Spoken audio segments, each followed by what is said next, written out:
मैं शुक्रगुजारी करता हूँ हमारे खुदावंद खुदा की कि उसने एक बार फिर से मुझे मौका दिया आप लोगों के सामने आकर के खुदा के कलाम की खिदमतगारी करने का।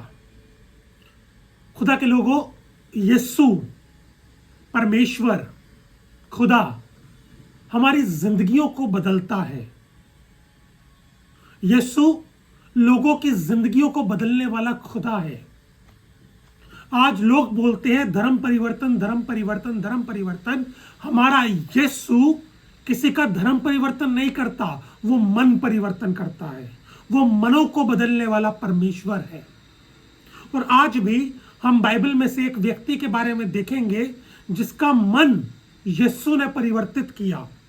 यीशु ने उसकी जिंदगी को बदल दिया। हम लोग निकालेंगे लूका रचित सुसमाचार उसका 19वां अध्याय, gospel according to saint Luke, chapter number 19 verse 1 onwards. लूका की मारिफत इंजील उसका 19वां बाब और पहली आयत से निकालकर हम पढ़ेंगे। वह यरीहो में प्रवेश करके जा रहा था। वह यरीहो में प्रवेश करके जा रहा था। वह मतलब यीशु मसीह। यीशु मसीह यरीहो में प्रवेश करके जा रहा था। खुदा के लोगों, यरीहो एक यूनानी जुबान का लफ्ज है जिसके मायने होते हैं फ्रेगनेंस, खुशबू। उस जगह का नाम खुशबू था, फ्रेगनेंस थी। लेकिन उस जगह में और समस्त दुनिया में, सारी दुनिया में गुनाह की बदबू फैली हुई थी। वो यीशु गुनाह की बदबू को दूर करने के लिए हमारे बीच में आया और उसने अपनी मोहब्बत की खुशबू हमारे बीच में उंडेल दी। पढ़ेंगे दोबारा से उस आयत को। वह यरीहो में प्रवेश करके जा रहा था। यीशु यरीहो में प्रवेश करके जा रहा था। आगे, वहां जक्कई नामक एक मनुष्य था। वहां जक्कई नामक एक मनुष्य था। खुदा के लोगों, एक बंदा है, एक मनुष्य है, उसका नाम है जक्कई। खुदा के लोगों, जक्कई के नाम का मतलब होता है पाक। लेकिन उसकी जिंदगी पवित्र नहीं थी। उसकी जिंदगी पाक नहीं थी। उसकी जिंदगी में गुनाह था। उसकी जिंदगी में गुनाह की बदबू थी, गुनाह की नापाकीजगी थी। आगे पढ़ेंगे। जो चुंगी लेने वालों का सरदार था। वो चुंगी लेने वालों का सरदार था और धनी था। और धनी था। खुदा के लोगों, क्या धनी होना पाप है? नहीं, धनी होना पाप नहीं है। लेकिन धन का लालच करना वो पाप है। वो धनी मनुष्य था और वो चुंगी लिया करता था। जो चुंगी लेने वाले लोग थे, ये बेईमानी से लोगों से पैसा वसूल करते थे। जक्कई भी इसी काम में लगा हुआ था। वो भी अन्याय कर कर लोगों से पैसा वसूल करता था। आगे पढ़ेंगे। वे यीशु को देखना चाहता था। वो बुरा इंसान था। उसकी जिंदगी में नापाकीजगी थी। उसकी जिंदगी पवित्र नहीं थी, पाक नहीं थी। लेकिन उसके अंदर एक अच्छी बात थी। और अच्छी बात क्या थी? कि वो यीशु को देखना चाहता था। खुदा के लोगों, हमें भी चाहिए कि हम भी यीशु को देखें। हमारी जिंदगी से भी यीशु झलकना चाहिए।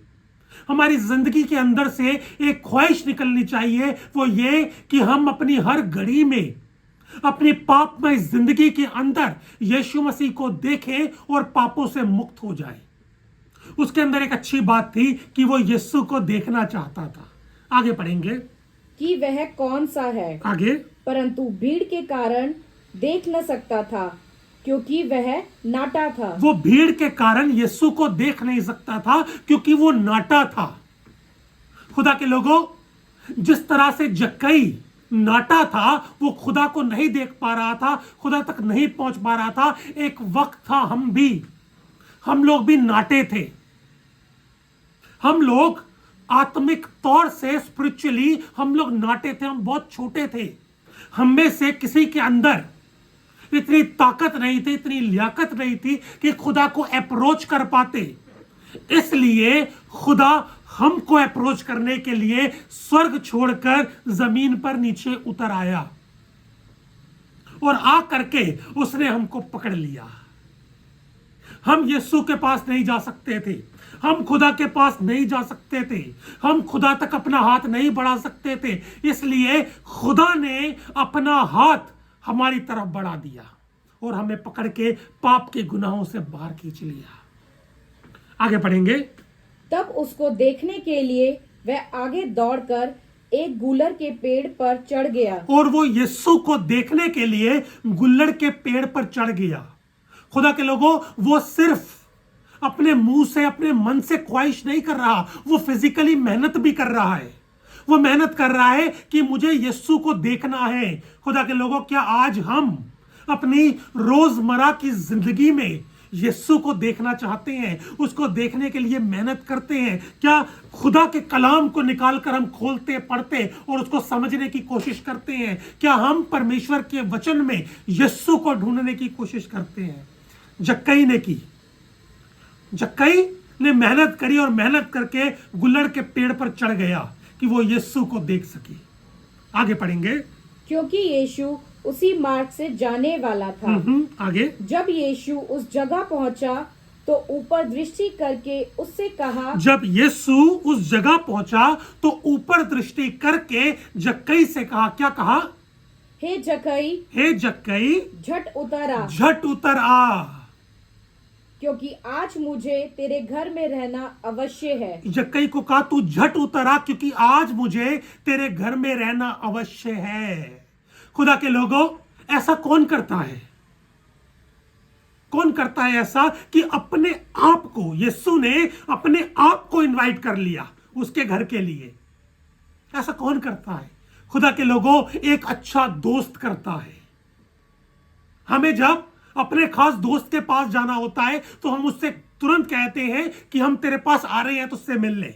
जैसे यीशु ने किया, यीशु ने जक्कई के साथ में दोस्ती कर ली, उसको अपना दोस्त बना लिया और अपने आप को उसने इनवाइट कर लिया। उसको कहा, झट उतरा, क्योंकि आज मुझे तेरे घर में रहना अवश्य है। खुदा के लोगों, वो यीशु हमारी जिंदगियों में भी आना चाहता है, वो हमारी जिंदगियों को भी बदलना चाहता है। आगे पढ़ेंगे। वह तुरंत उतर कर आनंद से उसे अपने घर ले गया। वो जक्कई यीशु को आनंद से अपने घर ले गया। आगे। यह देखकर सब लोग कुड़कुड़ाकर कहने लगे, वह तो एक पापी मनुष्य के यहाँ जा उतरा है। और लोग अपने मन में कुड़कुड़ाने लगे यीशु मसीह के प्रति। अरे देखो देखो देखो, वो तो पापी मनुष्य के यहाँ पे जा उतरा है। लेकिन उसके बावजूद भी मसीह यीशु ने उन लोगों की परवाह नहीं करी, वो जक्कई के घर में गए। खुदा के लोगों, हमें भी यहां पर यीशु मसीह से सीखने की जरूरत है कि हम उन लोगों के पास में जाएं जो पाप में अपनी जिंदगी बिता रहे हैं, जिनकी जिंदगी में यीशु नहीं है, जिनकी जिंदगी में परमेश्वर नहीं है। हम लोग भी उनके घरों में जाएं और जा करके उनको यीशु मसीह के बारे में बताएं। लोग कुड़कुड़ा रहे थे, लेकिन यीशु ने परवाह नहीं करी। आगे पढ़ेंगे। जक्कई ने खड़े होकर प्रभु से कहा। जक्कई ने खड़े होकर प्रभु से कहा। क्या कहा? हे प्रभु, हे प्रभु, देख मैं अपनी आधी संपत्ति कंगालों को देता हूँ। देख मैं अपनी आधी संपत्ति कंगालों को देता हूँ। और यदि किसी का कुछ भी अन्याय करके ले लिया है तो उसे चौगना फेर देता तो हूँ। उसे चौगना फेर देता हूँ। खुदा के लोगों, ये चुंगी लेने वाला है। चुंगी लेने वाले जबरदस्ती पैसा लूटा करते थे, लेकिन इसकी जिंदगी परिवर्तित हो गई। परमेश्वर ने, प्रभु यीशु ने इसकी जिंदगी को परिवर्तित कर दिया, इसकी जिंदगी को बदल डाला। वो जो अन्याय करके लोगों से पैसा वसूल करता था, उसने कहा मैं उसको चौगना फेर दूंगा। उसकी जिंदगी बदल गई। उसकी जिंदगी कैसे बदली? एक चीज से, उसकी जिंदगी में यीशु आ गया। यीशु मसीह ने कोई बड़ा प्रचार नहीं किया उसको, बस उसकी जिंदगी में आ गए। खुदा के लोगों, हमें भी चाहिए कि जिन लोगों को हम सुसमाचार का प्रचार करते हैं, उन लोगों के पास जाकर उनको यीशु मसीह दे आए, ताकि वो लोग भी अपने गुनाहों में से निकलकर एक पवित्र जिंदगी जीने वाले हो सके। आगे पढ़ेंगे। तब यीशु ने उससे कहा, आज इस घर में उद्धार आया तब है। यीशु ने कहा, अब इस घर में उद्धार आया है। खुदा के लोगों, जिनकी जिंदगियों में यीशु आ जाता है, उनकी जिंदगी में उद्धार आ जाता है, उनकी जिंदगी में नजात आ जाती है, उनकी जिंदगी बदल जाती है। खुदा के लोगों, हमें भी चाहिए कि हम प्रतिदिन यीशु मसीह के साथ में चलें और अपनी अपनी जिंदगियों को यीशु मसीह के हाथों में सौंप दे, ताकि वो यीशु हमारी जिंदगियों में आकर हमारी जिंदगियों को परिवर्तित करे और पवित्र रास्ते पर ले चले। ये परमेश्वर का वचन है। परमेश्वर के वचन पर पढ़े जाने, सुने जाने, समझे जाने और उसको अपनी जिंदगी के अमल में लाए जाने पर बताए से आशीष और बरकत होवे।